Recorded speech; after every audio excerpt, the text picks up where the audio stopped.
Good Thursday evening, everybody. A lot is going to change between the time that we record this for Thursday evening and by the time we get into, say, Friday morning. So if you're viewing this very early Friday morning or even very late Thursday night, please check in with our website or get, again, the National Weather Service update as to what's going on.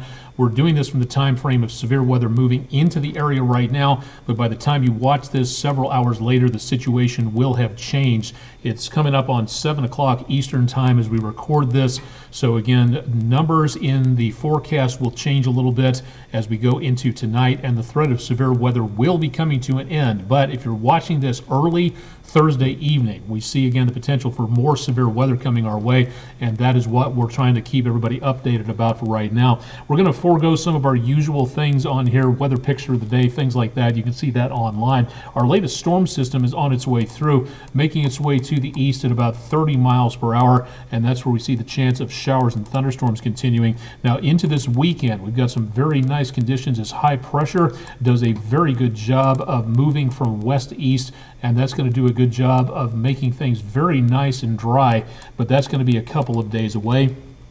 So as we get into the weekend, yes, things are looking very, very good. No problem at all being seen for the weekend itself. But until this storm system moves on through, we still have the potential of some stronger weather, especially in advance of this line.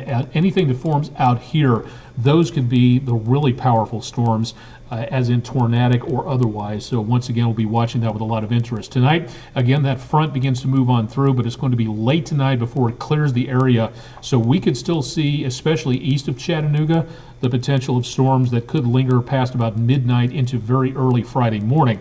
Now, toward Friday morning at the bus stop, winds be turning out of the north, and that's going to escort in a lot of very cold air. So we will continue to see a few speckles of rainfall possible, but then high pressure moves on through, and we get a very nice weekend coming in. We do see, again, some moisture coming in from off the Pacific into the weekend or so, but that should be affecting, again, areas back to our west and does not look to be a problem for us.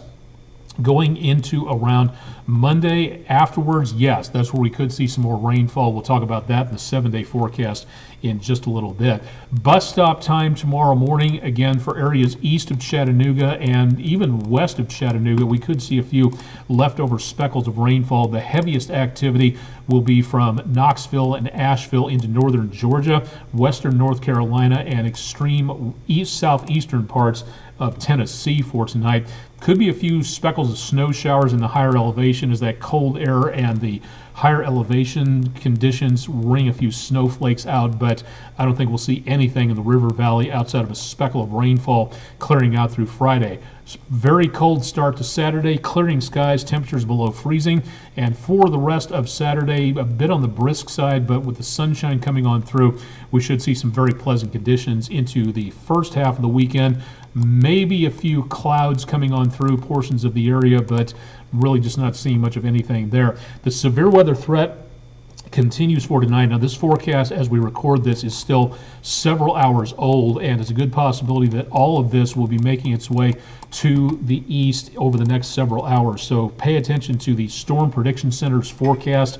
That'll be updated, and we'll pass that along on social media as we are able to do so. And then the threat leaves the area toward Friday. The severe threat for tonight, again, will include the possibility of isolated tornadoes and the possibility of damaging winds out there. So please keep an eye on what's going on with the weather. Pay attention to local radio. Get your weather radio ready to go. If you don't know how to get that programmed, we'll tell you more about that coming up in just a little bit. We'll also see the potential of heavy rainfall. This, again, will be the worst of the worst coming on through, but some parts of the area right through the Tennessee River Valley could be looking at maybe 2.5 to around 3 inches locally of rainfall, which means we have that potential of seeing some flash flooding out there for tonight and into very early Friday. Remember, turn around, don't drown, find another way to get to where you're going, because again, that could be the last mistake that you ever make. So please use caution with that and find another way to go out there just to be on the safe side. Now, for the rest of Friday, temperatures will be on their way downwards. They'll start off in the mid to upper 40s and then basically drop through the rest of the day. Notice also that we're going to be seeing those breezy winds out there, so it's a possibility that we could see some very low wind chills out there. So So looking at not great conditions as you go to the bus stop early on Friday morning. So please keep that in mind. The rest of the next 7 days, very pleasant through the weekend,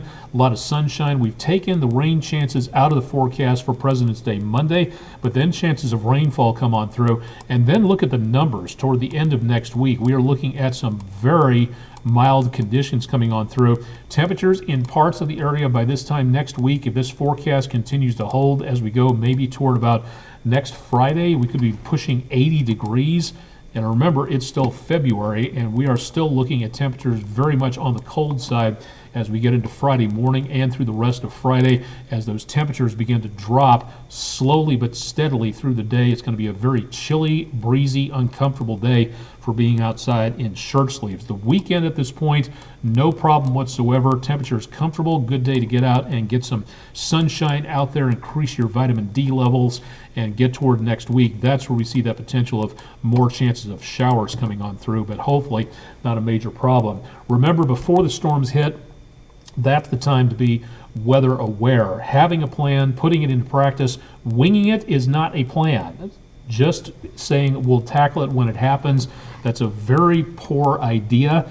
Knowing where you are, that's a very important idea. Knowing your city and county location, and that's wherever you happen to be. Again, if you're at home, at school, on a trip, it's important to know what county you're in, what city you're in case there's a warning issued, and know where to go to when you have severe weather. Do you go to a basement? Do you go to the hallway? Do you try to hop into a cabinet or a crawl space? Bathroom, into a tub. If you have a basement, that's great. But knowing where to go to beforehand will save you time when warnings are actually issued. So again, something to think about. Amateur radio operators have go bags ready to go. Clothes, money, medication, communications equipment, charging, batteries, spare cell phone, documents, things like that. It's a good idea to have that around just in case you need to get out of there in a hurry before, during, or after severe weather. And again, please remember to keep all your devices charged, monitor the weather through the day, have the apps ready to go. The main idea on this is to again have multiple sources of weather warnings. Do not just depend on tornado sirens. That's not a good idea. National Weather Service has more tips available, and to get more details about the online Skywarn training course, they have the in-person ones going on right now. But if you'd like to learn online because you can't make it to those meetings, weather.gov/MRX. There'll be more training from Huntsville and Peachtree City, Georgia, which covers the southern part of the News 12 viewing area. We help you to program your weather radio. Find out more at our website, wdef.com/weather. And all of this and so much more posted on my interweb pages. Find me out there someplace, too many to list at this point in time, but you'll find me tripping around the interweb at various locations. Once again, early afternoon and evening, not seeing a big problem for right now, but getting into later on this evening, that's where we could see the potential of some more problems coming our direction. So be prepared, have a plan, practice it, know where to go to, get your cell phone, your weather radio, any sources of media you have together, make certain those are ready to go. Now, before anything happens, is the time to make certain that you have your plan set and your devices and things like that ready to go.